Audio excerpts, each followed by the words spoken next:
Myanmar earthquake control tower at Naypyidaw airport collapses, flights diverted to Yangon. The death toll from the powerful 7.7 magnitude earthquake in Myanmar jumped to more than 1,000 on Saturday as more bodies were pulled from the rebel. Myanmar earthquake, buildings crumbled, roads split apart, and terrified residents ran for their lives as a powerful 7.7 magnitude earthquake struck Myanmar, followed by a series of aftershocks on Friday. Over 1,000 people have been killed, several thousands have been injured, and many remain trapped beneath the rubble as the earthquakes caused widespread destruction across the country. Follow live updates. Meanwhile, satellite photos from Planet Labs PBC analyzed by the Associated Press have shown that the 7.7 magnitude quake toppled the air traffic control tower at the Naypyidaw International Airport. The images showed that the tower toppled as if it was sheared from its base.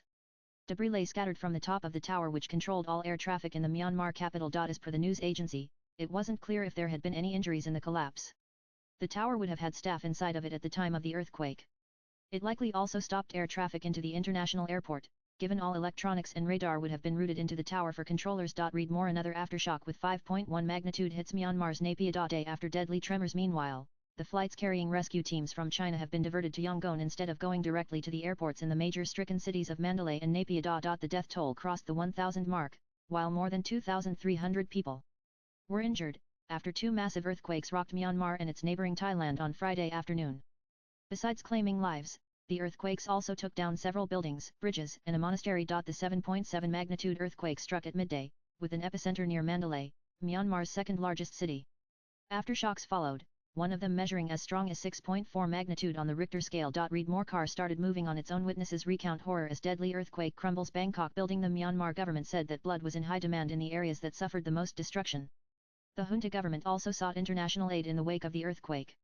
The United Nations allocated $5 million to start relief efforts. With inputs from ANN. NATO holds military drills in southern Spain, says Trump news. Pentagon papers to Yemen war plan blunder. Biggest U.S. intelligence leaks. NEWS 18. Mass casualty feared as massive earthquakes hit Myanmar, Thailand. Bangkok news. NEWS 18. Former PM Madhav Nepal, in an exclusive chat with NEWS 18, slammed Nepal protesters. Nepal protest.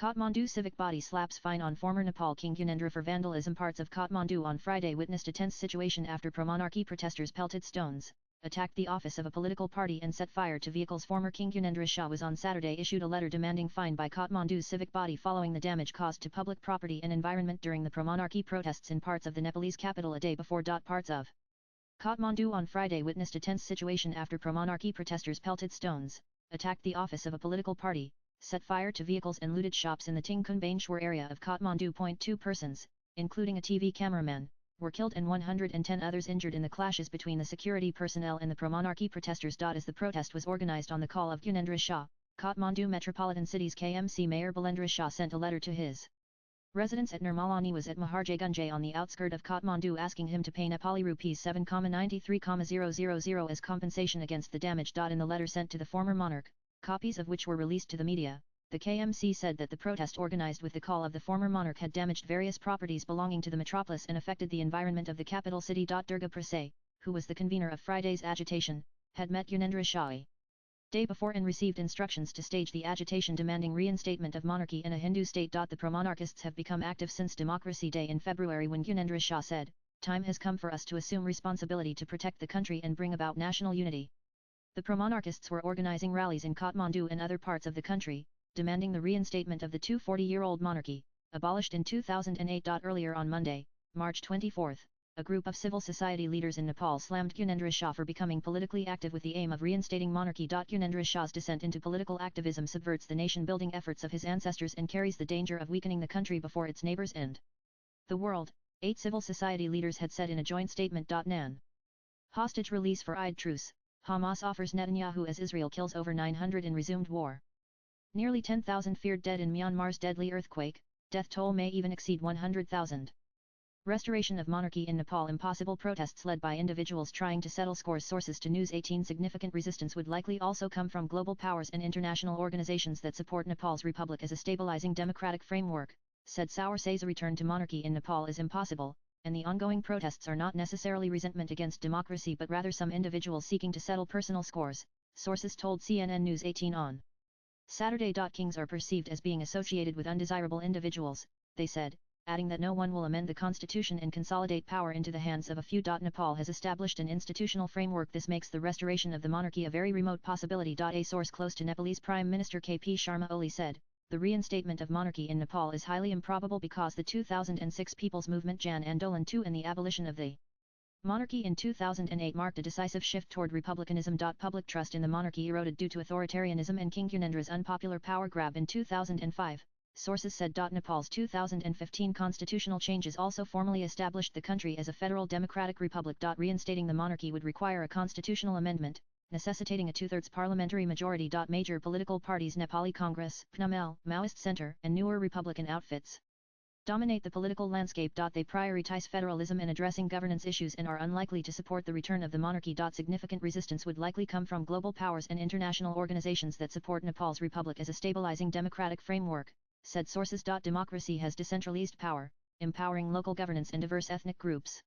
Reintroducing a centralized monarchy would conflict with these progressive strides toward equity and representation. The former royal family, particularly Gyanendra, lacks political influence and has not mobilized significant support for restoration, the sources said, adding that their legacy is tainted by past autocratic actions. A top Indian government source said, we are watching the situation closely. Nepal has its own problems, a major one being corruption among politicians. Their politics needs to be stable and geared toward the well-being of their people. Moving towards China is one reason they are facing this problem because a large number of youth are still unemployed. Yesterday's violence was mainly perpetrated by people who are unemployed and have no understanding of monarchy or democracy. Nan. Russia to launch new multi-pronged offensive along 1,000 km Ukraine frontline. 4 killed in Dnipro. One shot, 100 kills. US stuns Russia, China with Leonidas weapon that can kill drones in seconds. Anti-Musk protesters rally outside 200 Tesla showrooms, urge boycott of his cars over US politics. Hamas agrees to Egypt's ceasefire proposal, to release 5 hostages. It remains to be seen whether the latest proposal also involves the release of more bodies of hostages who lost their lives. Palestinian militant group Hamas has agreed to a new Egyptian proposal to release 5 hostages, including the American-Israeli Eden Alexander, in exchange for a renewed ceasefire. According to the CNN report, the Egyptian proposal is similar to one U.S. Special Envoy Steve Witkoff presented earlier. However, it remains to be seen whether the latest proposal also involves the release of more bodies of hostages who lost their lives. Hamas has made its expectations clear in exchange for releasing 5 hostages. The group wants a return to the initial ceasefire terms, allowing humanitarian aid into the area, and an agreement to discuss the next phase of the ceasefire. According to a statement from the Israeli Prime Minister's office, Israel has also responded to the Egyptian offer with a counter-proposal. Prime Minister Benjamin Netanyahu conducted a series of consultations yesterday, following a proposal received from the mediators. In recent hours, Israel transferred its counter-proposal to the mediators, in full coordination with the United States, the office said. Earlier this month, Israel resumed its attacks in Gaza and implemented a total blockade on humanitarian aid entering the area, sparking concerns about the worsening humanitarian crisis. It warned that its forces would maintain a permanent presence in parts of Gaza until the release of the remaining 24 hostages, who are believed to be still alive. According to Gaza health authorities, at least 50,277 Palestinians have been killed and 114,095 injured since Israel's military offensive began in response to Hamas-led terror attacks on October 7, 2023. Nan. Myanmar quake. Indian Army joins OP Brahma as toll tops 1,600. Anti-coup fighters vow partial ceasefire. Over 1,600 people have so far been declared dead in the earthquake that struck Myanmar on Friday.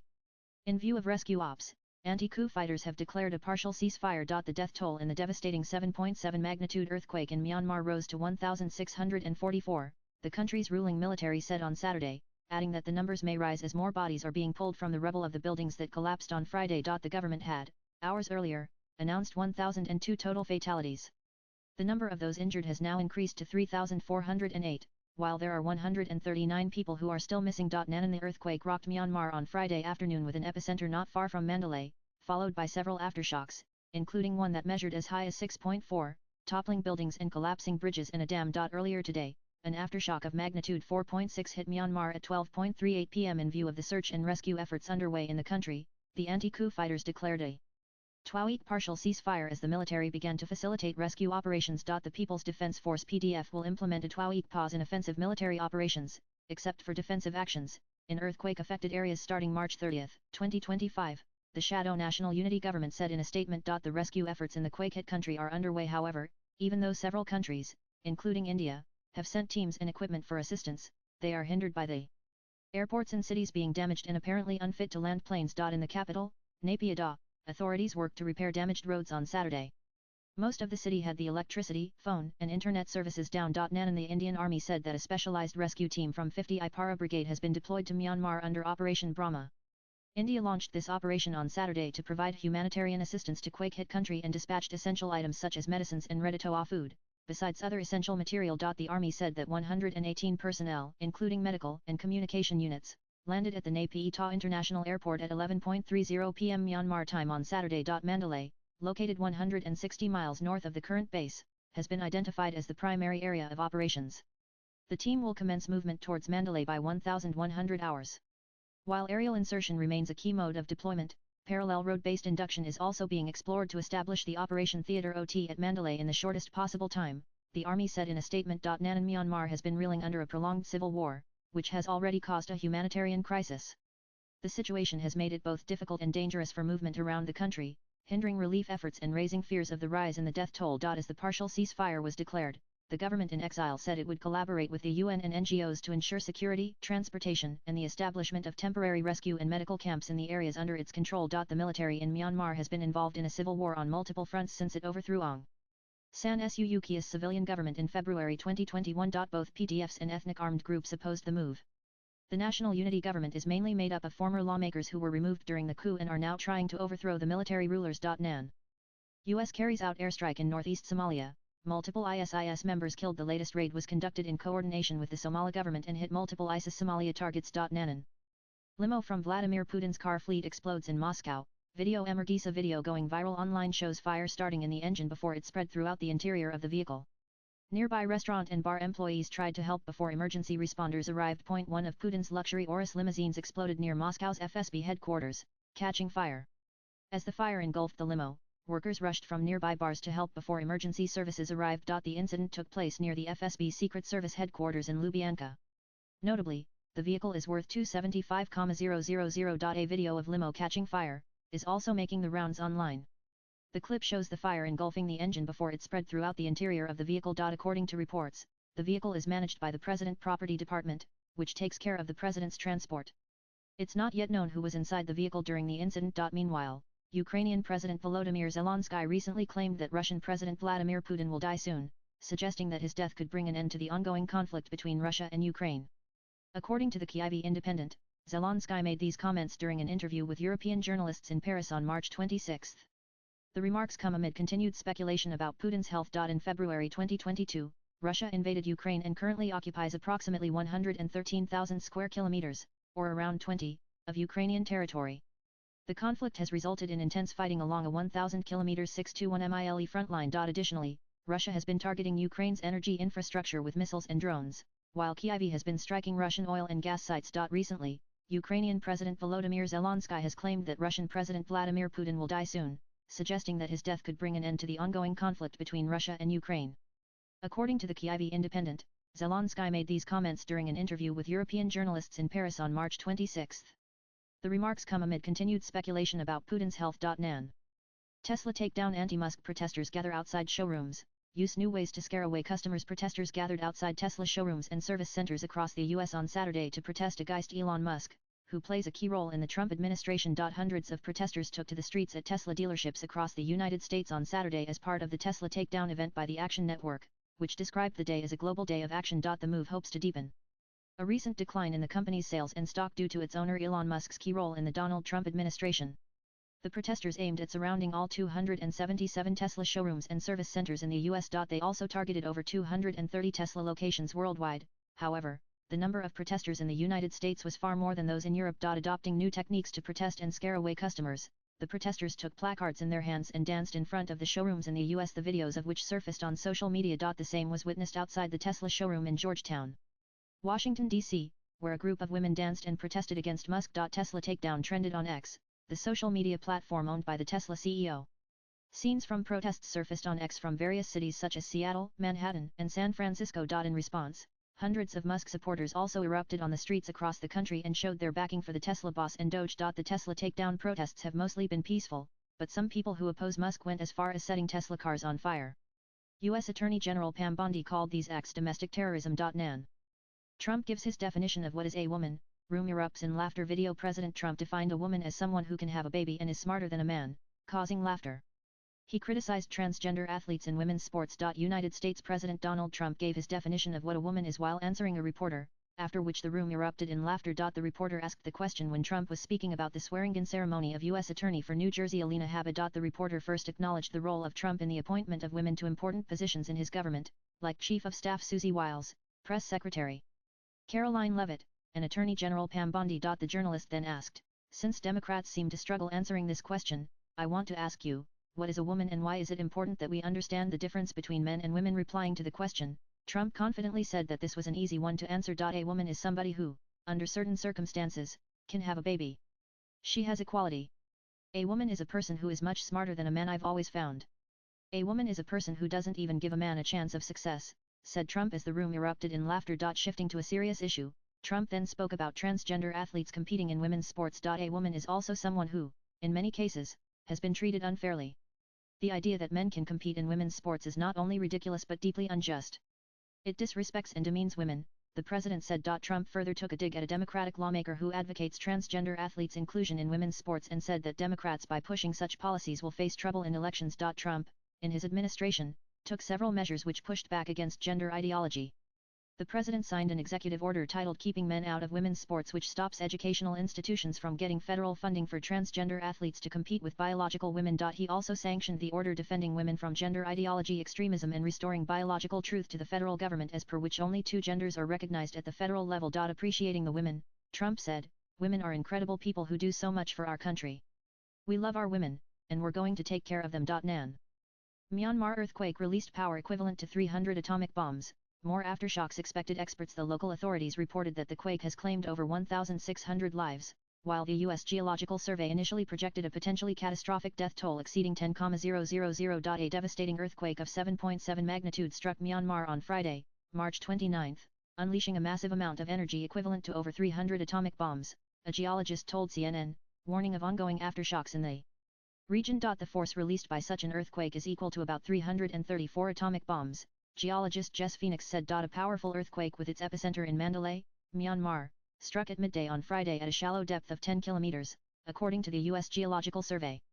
The local authorities reported that the quake has claimed over 1,600 lives, while the U.S. Geological Survey initially projected a potentially catastrophic death toll exceeding 10,000. Phoenix also cautioned that aftershocks could persist for months as the Indian tectonic plate continues colliding with the Eurasian plate beneath Myanmar. Myanmar's ongoing civil war and communication blackout are severely impeding the outside world's understanding of the disaster's true scale. Phoenix also warned that Myanmar's catastrophe will only worsen due to the country's ongoing civil war.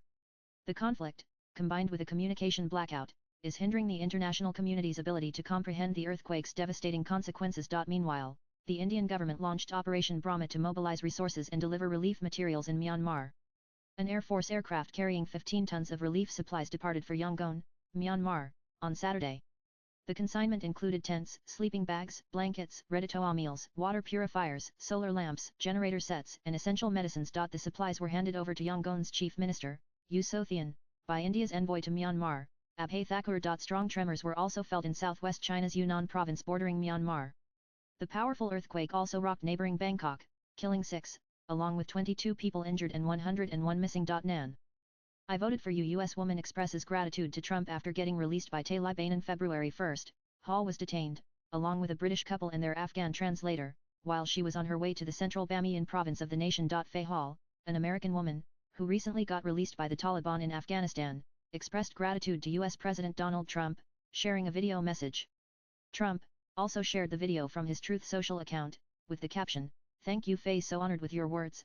Hall, in the video, can be heard saying, "Mr. President, I voted for you twice. First of all, I am so happy you're in the office. It's a new era, and in this situation, I'm glad you're the president. Thank you for bringing me home. I have never been so proud to be an American citizen." She further added that every imprisoned woman in Afghanistan are waiting to be set free by President Trump. They treat you like you are their savior.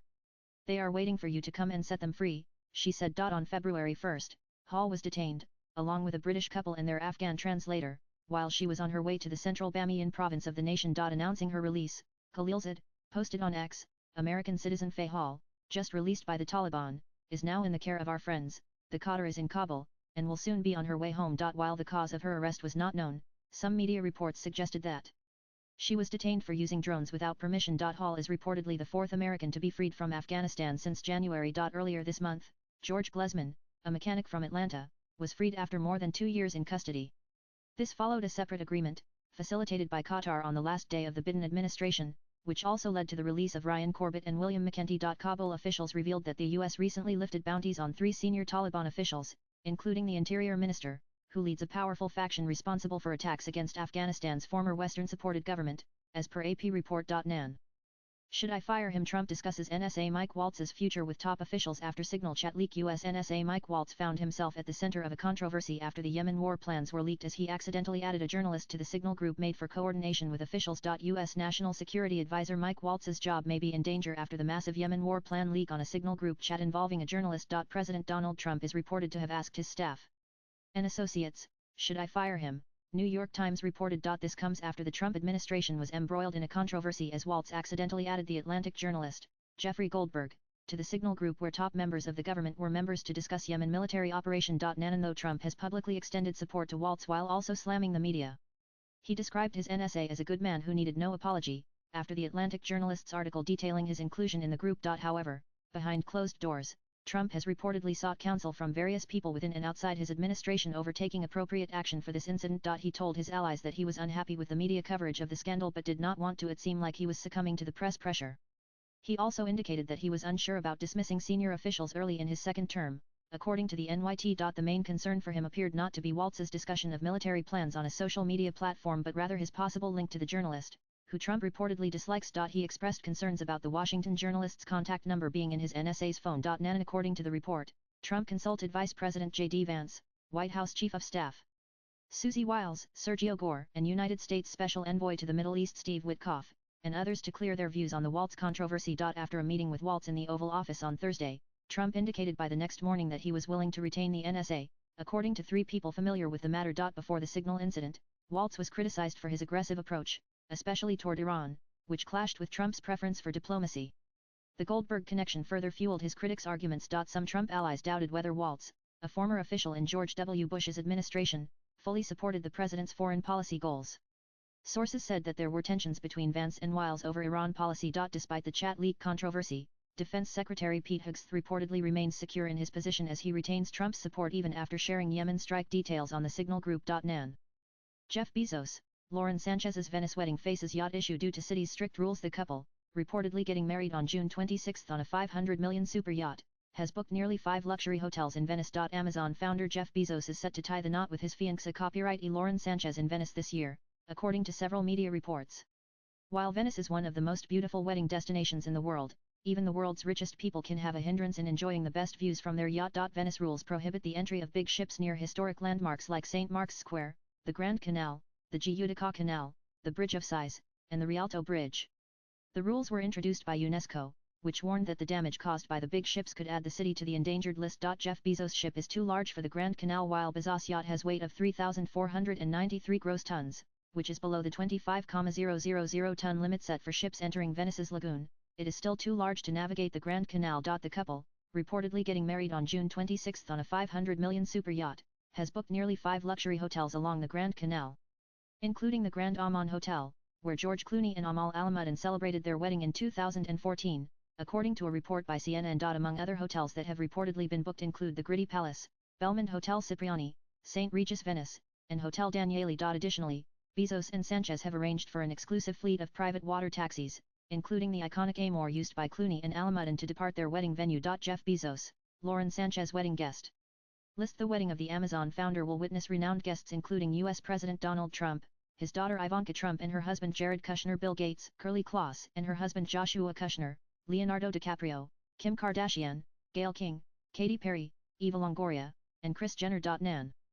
U.S. F-1 visa revoked. Why international students are being asked to self-deport. Even students who shared, liked, or commented on anti-national social media posts have come under scrutiny, prompting concerns over the limits of free expression for foreign students in the U.S. International students in the U.S. were left stunned upon receiving emails from the U.S. Department of State ordering them to leave the country due to the cancellation of their F-1 student visas. The crackdown has allegedly gone beyond targeting students who actively participated in campus protests, also affecting those who may have been indirectly involved or who simply expressed support for the activism. Even students who shared, liked, or commented on anti-national social media posts have come under scrutiny, prompting concerns over the limits of free expression for foreign students in the US. According to the Times of India, among those affected, some Indian students have reportedly been caught in the sweep, with immigration attorneys confirming that even sharing a political post could result in visa revocation. The Open Doors report stated that Indian students comprise a significant portion of international students in the US, with 331,000 Indians among the 1.1 million international students pursuing higher education in the US during the 202,324 academic year. The Trump administration's email to students notified them that their F-1 visas had been revoked under Section 221I of the U.S. Immigration and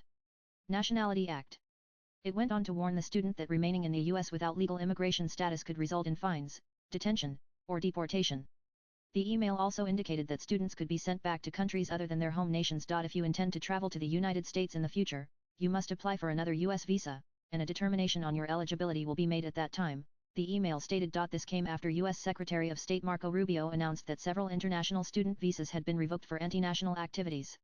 Rubio emphasized that the U.S. had the right to determine who is allowed entry, saying, "Every country in the world has a right to decide who comes in as a visitor and who doesn't." Rubio mentioned a new IPA word app called Catch and Revoke that identifies students who may be supporting terrorist groups like Hamas. As part of the growing scrutiny, even new student visa applications are now under review, with the DOS looking closely at the social media activity of applicants. Those deemed guilty could face visa denials, preventing them from studying in the U.S. Nan. Myanmar quake death toll soars past 1,600, geologist warns worst not over, aftershocks may last. Myanmar earthquake video shows water splashing over pool's edge as high-rise building shakes. One of the videos going viral online captured the moment when the quake hit Myanmar. The clip shows a man and a woman floating in the pool of a high-rise building. As the tremors were felt, the pool water started splashing out, sending streams of, read more. The death toll in the Myanmar earthquake has crossed 1,600 mark, with the number expected to rise further. Several buildings collapsed in the wink of an eye as a magnitude 7.7 quake hit midday Friday with an epicenter near Mandalay, Myanmar's second-largest city. Several dramatic videos also emerged on social media platforms, capturing the damage the earthquake caused. In one such clip that is making the rounds on the internet, a man can be seen lounging by the pool while a couple floated nearby on inflatable loungers. The water then started to ripple as the earthquake hit, and waves began splashing over the pool's edge. The man on the deck signaled urgently for the couple to leave. They swam towards the edge of the swimming pool, abandoning their floaties. The woman reached the edge first, while the man followed. The waves flooded the area within seconds, washing over the lounge chairs and sending streams of water off the rooftop and down onto the streets below. The video is reportedly of Athani Hotel in Bangkok. Several videos have gone viral on social media showing high-rise buildings collapsing or buildings with rooftop pools turning into waterfalls. The tremors of the quake were also felt in neighboring areas including Thailand, China, India, Vietnam, and Bangladesh. Nan. Iran to strike UK's Diego Garcia with missiles, drones if Trump uses island to hit Tehran nukes. Pakistan makes rare confession of killing 10 civilians during anti-militant operation. Provincial government spokesman Muhammad Ali Saif said reports suggested that the location was being used as a hiding place and transit point for terrorists. In a massive revelation, Pakistan has admitted that it killed 10 civilians during an anti-militant operation in the northwest. The government had promised to investigate the incident. Officials confirmed the deaths, which happened early Saturday in a remote hilly area of Katlang, Khyber Pakhtunkhwa province. However, according to an Associated Press report, it was unclear how the operation was conducted. Pakistan is not used to revealing the civilian casualties that occurred during anti-militant activities. Provincial government spokesman Muhammad Ali Saif said reports suggested that the location was being used as a hiding place and transit point for terrorists. Later, it was found that some unarmed civilians were also present near the site, Saif added. According to locals, 10 bodies, including women and children, were found in the area where the government claimed to have carried out the anti-militant operation. The victims were from the Swat region and were nomads who had livestock in the Shamazay Mountains, the Associated Press reported. The victims' families protested by placing the bodies on the Swat highway. Meanwhile, Saif condemned the killing of unarmed civilians, calling it an unintended consequence. He said the loss of innocent lives was deeply regrettable and happened as a result of targeting terrorists. The safety of civilians is always a priority during such operations. However, due to difficult terrain, terrorists hiding among civilians, and the urgency of the mission, accidents can happen, Saif explained. A statement from the provincial government said the operation successfully eliminated several key terrorists involved in ongoing militant activities. It also acknowledged that the fog of war can sometimes lead to unintended consequences. Nan. Woman rescued alive from collapsed Mandalay building. Team needs sleep. Sam Altman reacts to Ghibli frenzy on ChatGPT. Ask users to chill. Studio Ghibli is a Japanese animation powerhouse famous for creating breathtakingly beautiful and emotionally resonant films. After the overwhelming response to Chat's Ghibli-style image generator, OpenAI CEO Sam Altman took to X on Sunday to express his astonishment. He said that the response to the feature of the AI chatbot is insane and is leaving his teams with no time to rest. The ChatGPT Ghibli image generation is part of the AI chatbot's latest update tools which create images inspired by the distinct animation style of Studio Ghibli, a Japanese animation powerhouse founded by Hayao Miyazaki. Can y'all please chill on generating images? This is insane. Our team needs sleep, Sam Altman wrote on X. Responding to a comment about handling high loads, Altman expressed his astonishment, stating that he had never witnessed such an overwhelming response before. We just haven't been able to catch up since launch, so people are still working to keep the service up. Biblical demand, I have never seen anything like it, he said. Since the feature was released, users have taken to platforms like X, Instagram, and TikTok, sharing their AI-generated Ghibli-inspired art, resulting in hashtags like Ghiblified or Ghibli art consistently trending, with everyone from regular users to politicians, influencers, celebrities, and even brands using the tool. Studio Ghibli is a Japanese animation powerhouse famous for creating breathtakingly beautiful and emotionally resonant films. Their iconic movies, such as Spirited Away, My Neighbor Totoro, and Howl's Moving Castle, have captivated audiences worldwide with their stunning visuals and deep storytelling. 11 killed after Pakistan Army launches drone strikes targeting TTP hideouts. 3 strikes took place late Friday in Khyber Pakhtunkhwa province, targeting the Pakistani Taliban's hideouts in the area bordering Afghanistan. According to officials, at least 11 people were killed Saturday in northern Pakistan when the army launched a series of drone strikes against the Taliban, losses which the provincial government called deeply regrettable. 3 strikes took place late Friday in Khyber Pakhtunkhwa province, targeting Pakistani Taliban hideouts in the area bordering Afghanistan, a senior police officer said on condition of anonymity. Violence had erupted there in recent months. It was only this morning that we learned that 2 women and 3 children were among the victims, the officer said. In protest, local residents placed the bodies of the victims on the road, saying that they were innocent civilians killed in the strikes, he added. Provincial government spokesman Muhammad Ali Saif confirmed late in the day that an anti-terror operation was conducted in the mountainous area of Katlang, Mardin district, based on confirmed intelligence regarding the presence of terrorists. Reports indicate that the location was being used as a hideout and transit point for terrorist elements, he said in a statement. Subsequent information revealed that some unarmed civilians were present in the vicinity of the operation site. The loss of innocent lives, including women and children, is deeply regrettable. He said the safety of civilians is sometimes compromised by the terrorists' strategy of hiding among civilian populations and the urgent nature of counter-terrorism operations. Another police source said that an investigation is underway to establish whether Taliban fighters were indeed present at the sites at the time of the attack. It is too early to say whether the places affected were civilian areas or whether they were sheltering Taliban, he added. In mid-March, the Pakistani Taliban known as Tehreek-Taliban Pakistan (TTP) announced a spring campaign against security forces, threatening ambushes, targeted attacks, suicide attacks, and strikes. The TTP has since claimed responsibility for around 100 attacks in Khyber Pakhtunkhwa. In the same province, armed Taliban fighters hiding in a house shot and killed 7 soldiers who were carrying out an operation against them, a police source said Saturday. During the hours-long shootout, the army deployed helicopter gunships, killing 8 Taliban, while 6 other soldiers were wounded. According to the source. Since January 1, more than 190 people, mostly members of the security forces, have been killed in violence carried out by armed groups fighting against the government both in Khyber Pakhtunkhwa and in Balochistan province to the south, according to an AFP count. A blast from a bomb planted by separatists on a motorbike killed a soldier and a civilian in Balochistan.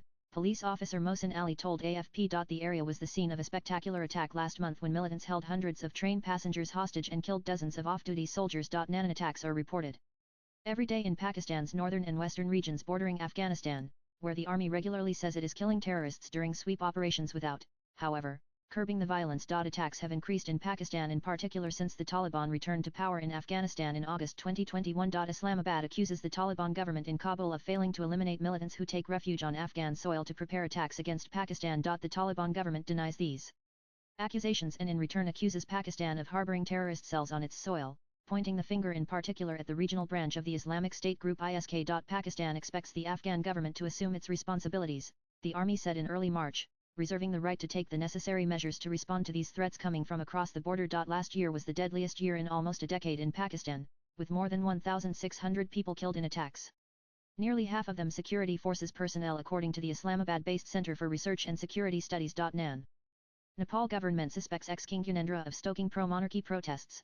Plans to revoke his passport. Nepal saw violent pro-monarchy protests in Kathmandu on Friday after a call led by former King Gyanendra Shah to protect the country and bring national unity. The Nepal government has reportedly initiated the process of revoking former King Gyanendra Shah's passport over his alleged involvement in inciting the pro-monarchy protests in Kathmandu on Friday. Officials claim the move aims to prevent Shah from leaving the country while an investigation into the protests is underway, according to Nepal News. The government has planned to take legal action against those involved in the unrest. Violence broke out between the police and pro-monarchy activists in Kathmandu on Friday as protests erupted demanding the restoration of the monarchy and Nepal's status as a Hindu kingdom. Authorities imposed a curfew in the aftermath of the violence, and the army was deployed to maintain order. Also read Nepal investigates deadly clashes at pro-monarchy rally. Over 100 arrested. Gyanendra Shah was issued a letter on Saturday demanding fine by Kathmandu's civic body following the damage caused to public property and environment during the pro-monarchy protests in parts of the Nepalese capital. As the protest was organized on the call of Gyanendra Shah, Kathmandu metropolitan cities. KMC Mayor Balendra Shah sent a letter to his residence at Nirmala Niwas at Maharajganj on the outskirt of Kathmandu asking him to pay Nepali rupees 7,93,000 as compensation against the damage. The pro-monarchists have become active since Democracy Day in February when Gyanendra Shah said, "Time has come for us to assume responsibility to protect the country and bring about national unity." The pro-monarchists were organizing rallies in Kathmandu and other parts of the country, demanding the reinstatement of the 240-year-old monarchy, abolished in 2008. Drastic scenes ensued in Kathmandu as Nepali riot police lobbed tear gas, fired water cannon and used rattan sticks on Friday to break up a protest rally demanding the restoration of a constitutional monarchy, and at least 2 people were killed in the violence, police said. Thousands of pro-monarchy demonstrators gathered in Tingkun, chanting slogans such as Raja Aau Desh Baka, may the king come to save the country, down with the corrupt government, and we want the monarchy back. They also vandalized homes, shops, a hospital, a political party office, vehicles, and a shopping mall. More than 112 people were injured, including 77 security officials, according to authorities. Rishiram Tiwari, Kathmandu's chief district officer, said 105 protesters, including some pro-monarchy leaders, were taken into custody. Nepal's 239-year-old monarchy was abolished in 2008 by a specially elected assembly as part of a deal with Maoist former rebels, ending an insurgency that killed 17,000 people between 1996 and 2006. With inputs from agency Esnan. Elon Musk to exit Trump's Doge team after hitting deficit reduction target. Race what he said. Elon Musk, who has been spearheading government cost-cutting efforts as head of the Doge, was brought in as a special government employee for a 130-day term. U.S. President Donald Trump's team member and tech billionaire Elon Musk signaled about his plans to step down from his role at the Department of Government Efficiency Doge by the end of May after overseeing $1 trillion reduction in the U.S. deficit. Musk, who has been spearheading government cost-cutting efforts as head of the Doge, was brought in as a special government employee for a 130-day term, according to reports. In an interview with Fox News, the Tesla chief and several top aides at Doge spoke at length about their work to reduce the unnecessary financial burden on America and how they were reaching closer to their goal. This is a revolution. And I think it might be the biggest revolution in government since the original revolution, he said. At the end of the day, America's going to be in much better shape. It's going to be a fantastic future. When asked whether he would extend his 130-day term, Elon Musk stated that he expects his work to be mostly finished by then. "I believe we will have completed the majority of the work needed to reduce the deficit by $1 trillion within that period," he said. "Our goal is to reduce the waste and fraud by $4 billion a day, every day, 7 days a week. And so far, we are succeeding. Unless this exercise is successful, the ship of America will sink," he remarked. The tech mogul indicated that his effort to spearhead the Doge operation could finish as soon as the end of May. Further, the Doge head and his team members Aram Mogadassi, Steve Davis, Brad Smith, Anthony Armstrong, Joe Gebbia, Tom Kraus, and Tyler Hassan detailed their efforts to cut waste, fraud, and abuse in various government agencies. According to its website, Doge claims that as of March 27, it has saved Americans $130 billion, which amounts to roughly $807 per taxpayer. Nan. Myanmar quake toll soars past 1,600, several still missing. India ramps up aid with field hospital. Myanmar earthquake. Maya on Saturday said that India is sending a field hospital with 118 personnel from Agra to Myanmar. Myanmar earthquake. The death toll from the powerful 7.7 magnitude earthquake in Myanmar has risen to 1,644, with over 3,400 people injured and many still missing, the country's ruling junta said on Saturday, according to AFP. 6 deaths have also been confirmed in Thailand's capital, Bangkok, where an under-construction high-rise building collapsed, trapping dozens of workers. As many as 47 are still missing, reports claimed. Rescuers in Mandalay, Myanmar's second-largest city and the epicenter of the earthquake, are conducting rescue operations at full scale. However, many quake-hit areas remain inaccessible due to damaged roads and bridges. They pulled a woman alive from the rubble of a collapsed apartment building 30 hours after a devastating earthquake struck Myanmar. At first, I didn't think she would survive, her husband, Yeong, told AFP. "I am overjoyed to receive such good news," added the man. The couple has 2 sons, William, 8, and Ethan, 5. Nanan. Meanwhile, there was no relief for the quake-hit country as it experienced another aftershock measuring 5.1 magnitude on Saturday, according to the United States Geological Survey USGS. The seismic event was recorded around 2:50 p.m. near Naypyidaw, Myanmar's capital, at a depth of 10 kilometers, according to the USGS. The extent of the damage it has caused or where there were any casualties from the latest earthquake, which hit the same region affected by Friday's tremors, remains unknown. Nanananan.